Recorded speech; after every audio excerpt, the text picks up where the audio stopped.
Et tout de suite, on vous apporte quelques idées pour investir sur les matières premières. Benjamin Louvet est avec nous. Bonjour Benjamin.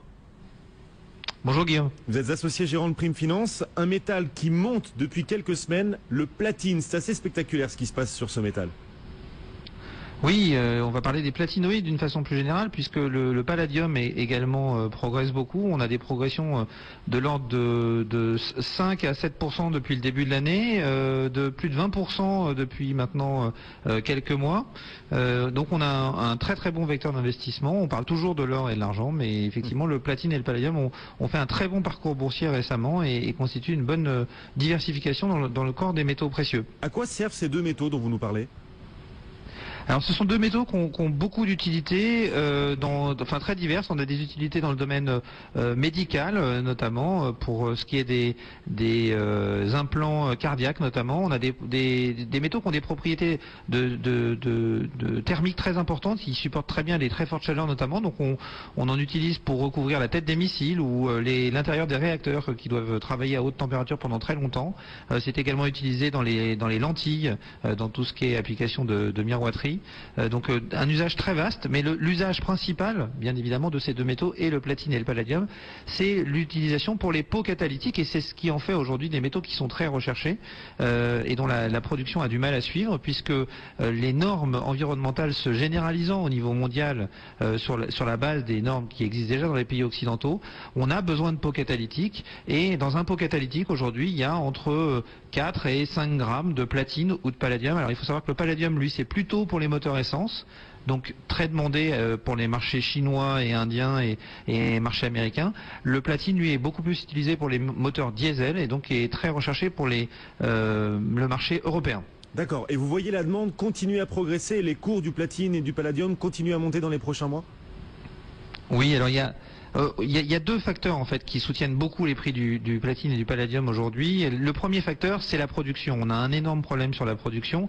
Il faut savoir que ces deux métaux sont produits essentiellement par deux pays, l'Afrique du Sud et la Russie. Pour le platine, l'Afrique du Sud à elle seule représente 75% de la production. Donc on suit de très près ce qui se passe en Afrique du Sud. Or, vous l'avez sans doute noté, il y a eu d'énormes revendications salariales en Afrique du Sud, avec notamment l'affaire de la mine de Londmine, dont on a parlé un petit peu en septembre dernier, avec une crise dramatique qui s'est soldée par plus de 40 morts, parce que les revendications salariales étaient très importantes dans le domaine minier en Afrique du Sud, continuent d'ailleurs à être très importantes, et on a une très forte hausse des salaires qui entraîne une très forte hausse des coûts.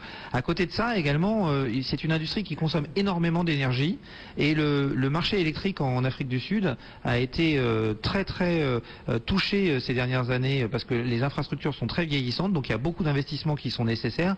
Résultat, on estime que dans les 4 dernières années, le coût de l'électricité pour les compagnies minières qui produisent des platinoïdes a augmenté de 258%. Wow. Alors ça pourrait, c'est déjà beaucoup, et en soi déjà ça fait une forte hausse des coûts de production, donc on a besoin d'avoir des prix de vente qui sont plus élevés pour que les mines puissent continuer à produire. Et c'est qu'un début. Aujourd'hui, il y a Eskom, l'opérateur électrique sud-africain, qui est en négociation avec l'autorité de régulation du pays. On vient d'avoir une tournée dans l'ensemble des provinces pour présenter un petit peu le projet. Eskom envisage d'augmenter les prix pour les 5 prochaines années de 16% par an. Ça veut dire que le coût de l'électricité augmenterait encore de plus de 100% sur les 5 prochaines années. Et là, les compagnies minières ont dit stop, on peut plus.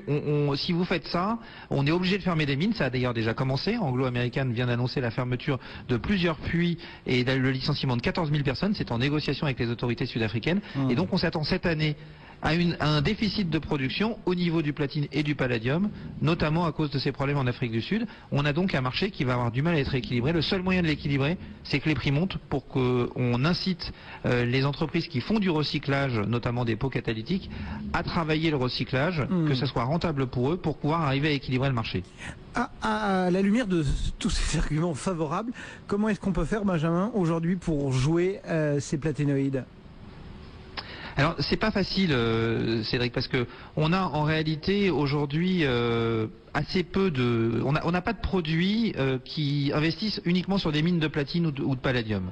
On a des produits généraux sur les mines et en plus c'est encore moins facile parce qu'il y a très peu de mines qui font que du platine ou que du palladium. Très souvent, ce sont des coproduits, notamment du nickel. Un des gros producteurs, c'est Norilsk Nickel.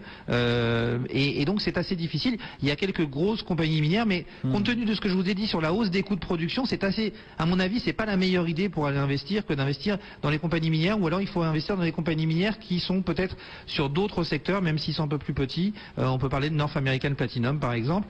Maintenant, moi, j'ai tendance à préférer l'exposition à la variation du prix du platine et du palladium, puisque c'est bien le prix du platine et du palladium qui vont monter. Oui. Et là, on peut trouver certains ETF ou alors certains fonds, notamment le fonds que nous gérons, Prime Precious Metals, dans lequel vous avez du platine, du palladium, et qui en plus a l'avantage d'être éligible à l'assurance vie. Eh bien voilà, oh là là, ça en fait des arguments. Merci beaucoup Benjamin Louvet donc pour cette idée d'investissement dans les matières premières, dans les platinoïdes, à travers pourquoi pas des ETF. Benjamin Louvet chez Prime Finance. À bientôt.